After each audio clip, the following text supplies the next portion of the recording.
Namaste, everyone. Welcome to the gathering. I am David Ault, and I am sitting here in one of my favorite spots in our home. I'm reflecting on the fact that we are safe and that we have shelter and that we have created a deliberate sanctuary for ourselves and looking out this bay window into our backyard, and the birds are singing on this amazing spring morning. The wind is blowing, and sometimes the chimes get going. And it is undeniable how blessed we are. And then following that, there are these conflicting thoughts about how so many others, countless others on this same planet, do not share in this same safety, in this same sanctuary. And when you really kind of get pulled into that, I find that I start to feel very impotent because words, my job using words feels quite inadequate. And things feel out of reach with regards to solution, particularly when the headlines escalate and we just are bombarded by our inhumane acts towards one another. And the amount of finger pointing and the stagnation and the longevity of these conflicts.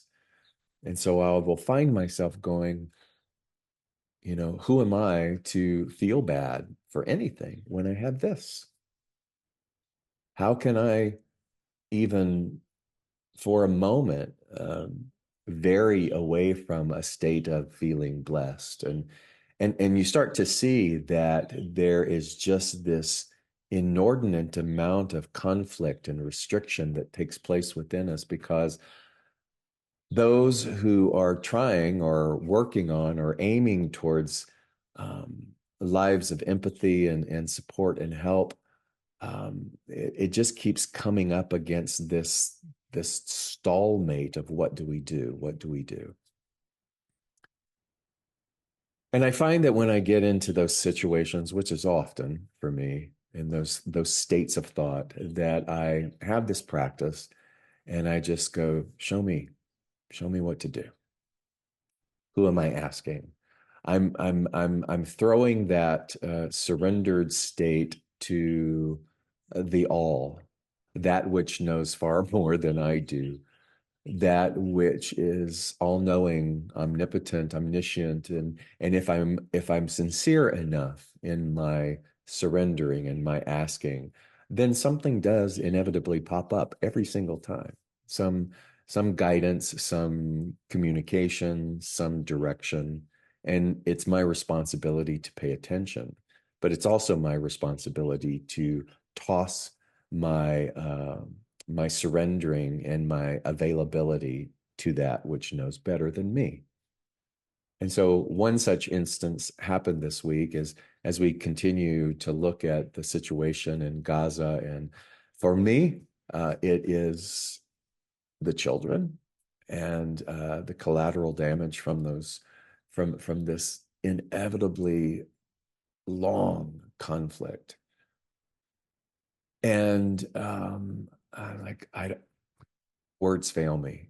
How do I have the right to enjoy this? You see, because I know that you can identify with that.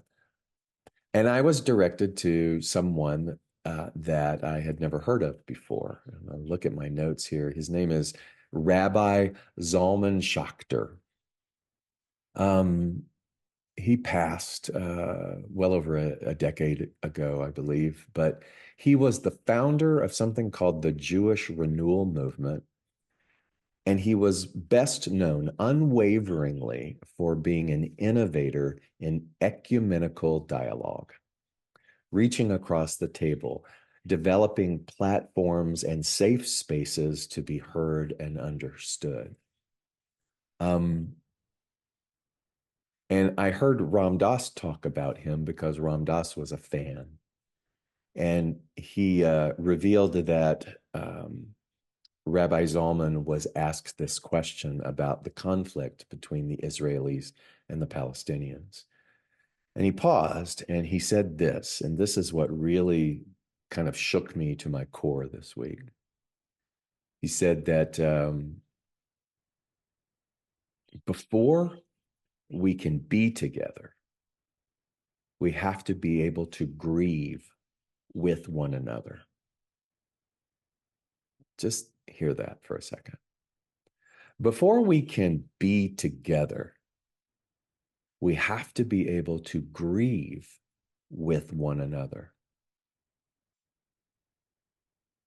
I want you to sort of feel the immensity of that statement, because it isn't just about two warring cultures.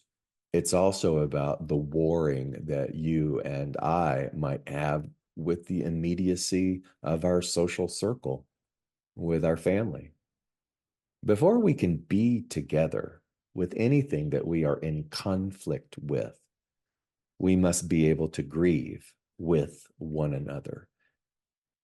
In other words, as he was this innovator in ecumenical dialogue, we must be willing to create a space where we listen, not listen to then overpower, but listen to understand. It's a fairly easy concept, but when you really start to see that as a common, unwavering practice, you can see how almost revolutionary that is in humanity, because we don't do that very often by the way in which we have developed in this us and them mentality. So he was, by definition, a visionary. This Rabbi Zalman Schachter was a visionary. And he said himself in many interviews that I've been listening to that he found visionaries to not be beloved because their offerings or their proposals are often too frightening. And when Ram Dass was talking about that statement as well, before we can be together, we have to be able to grieve with one another. He took that into what he described as a workshop process for people, for different oppressive groups. So different oppressive groups, women, people of color, gays and lesbians, just all different kinds of marginalized factors of civilization.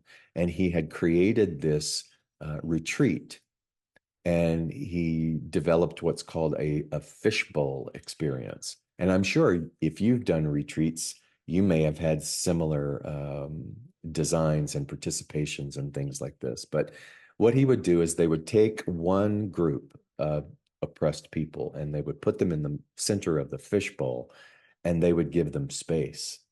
And they would let them talk about the experience of being in their skin, of being born in what he described as their karmic predicament.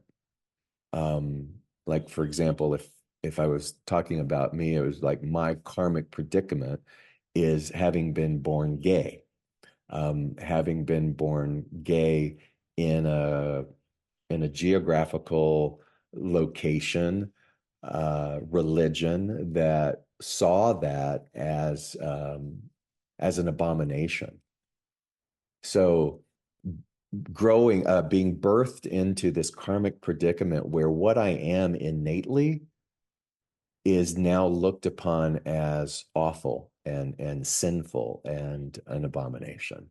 And so that creates a predicament by which then the soul goes on this navigational journey to try to find mastery in that. And you could think about people of color. You could think about the design in this karmic experience of how the patriarchy overrides the women and sets this standard, which creates an oppressive experience. And so each of these groups got to sit in this fishbowl, and they were given carte blanche to be able to talk about what it has been like in their karmic predicament.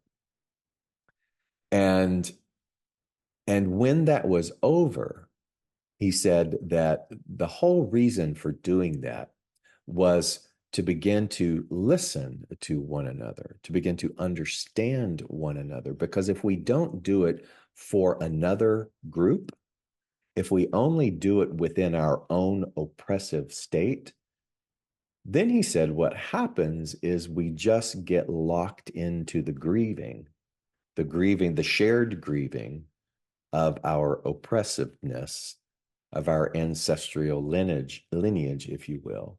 And we do not reach across the table like Rabbi Zalman would reach across the table in ecumenical dialogue and cultural dialogue. If we don't take it to that level and allow ourselves to be able to experience a shared humanity, then what we just do is get stifled and locked into the grieving, and we never escape that.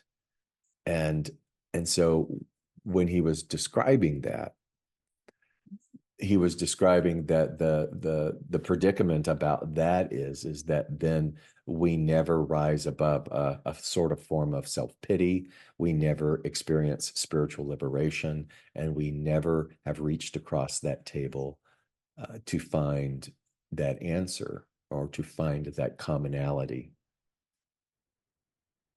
And listening to all of that, I was just like, wow, not something new or not even something I hadn't experienced before, but I had never heard it put that way, that before we can be together, we have to be able to grieve with one another. So I have to understand the grieving of someone that I don't necessarily understand or agree with. Do you see? So this particular warring factor, if that war is ever to be dissolved and settled, there has to be a tipping point, let's say where 51% is willing to sit and understand the grieving of the ones that they are actually attacking. And so that is a vision that feels unattainable. It feels unattainable in this plane of existence because everything from media to conversation, even to our own isolated upbringing and belief systems, gets frightened by that because it feels as though we have to admit something or we have to give up something. And Rabbi Zalman was correct in that not everybody finds visionaries to be beloved because it scares them. And so when I'm sitting here and I feel that impotency and I process all of that and I go, what am I to do with all of that? I start to understand the power of the now and the proximity and the statement, do all you can with what you have where you are. Do all you can with what you have where you are.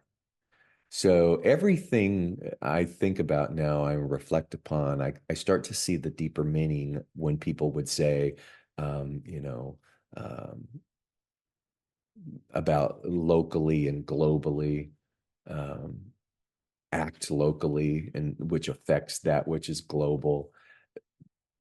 Take an interest and become involved in your local politics instead of getting so caught up in the bigger governmental things, because it matters what you do and how you participate locally. Work on yourself. There's the ultimate localizer. Work on yourself and find somebody that you can hold space for who is oppressed, who is grieving, and understand one person. And in doing so, you begin to develop and you begin to open up and have the experience of what it's like to then understand someone unlike yourself. Take someone that you are warring with, be they alive or be they past.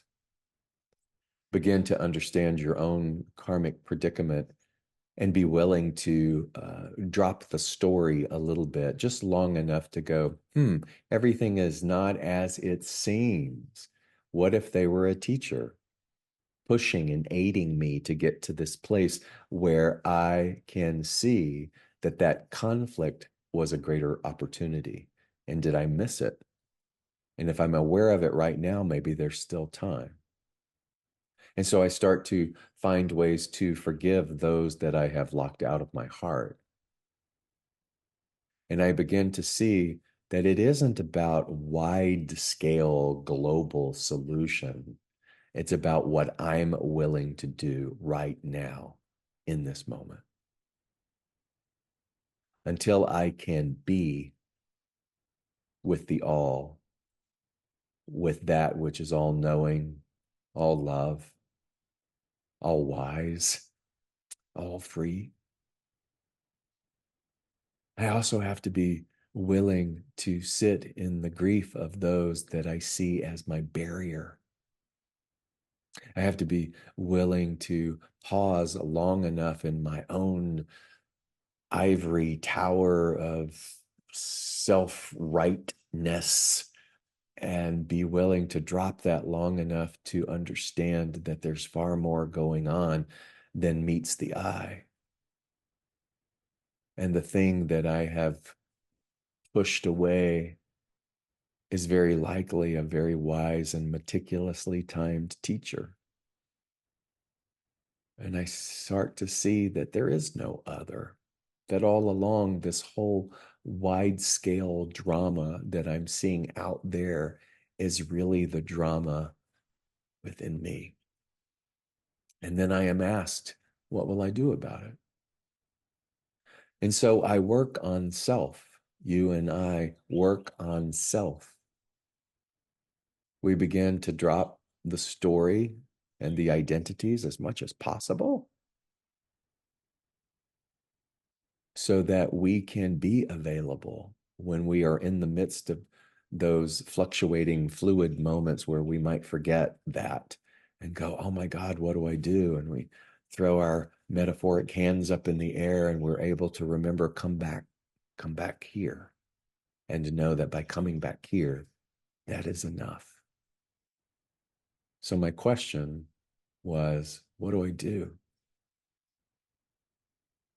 And the answer was, you don't do anything out there. You allow all of that in here to come to that ecumenical common table where you realize that there is no other. And that to the degree that you honor that within yourself is the degree by which you can genuinely honor all those around, even those that you disagree with.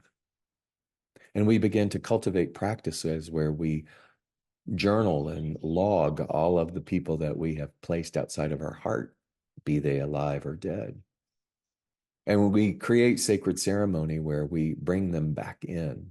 It doesn't mean, again, this is the distinction of operating sort of in two planes, is that you don't, it's not about condoning. You still are a human. That's still a part of the karmic predicament. You're still a human with a sense of morality and a sense of advocacy, and you operate from that place. But you also see that which is the oppressor and the other. You see it for the drama or the movie or the play that it is, and you go about the tennis match. You go about going back and forth and doing the work, and you still, this is the big thing, you still do not put them outside of your heart. Can you do that? So much to think about, so much to ponder, so much to contemplate, and hopefully, more than anything, apply. Before we can be together, we have to be able to grieve with one another. So I would like to ask you this week, if you're willing, if you're feeling overwhelmed with the situations in the world and the conflict with the world, that you bring it back home to you and your own conflict within the immediacy of your circle. And you find a way meditatively to sit and to imagine yourself in dialogue with those persons or people or family, and give yourself the opportunity to listen to them, to their grievances, to their oppression, to their story, to see if you can find within that some piece of shared humanity. And I believe that in your willingness to do that, something does begin to soften and the muscle of understanding does begin to grow. And you must believe in the power that the degree by which you are able to do that within your own space for you and your immediate loved ones has a ripple effect and affects the whole. Start where you are.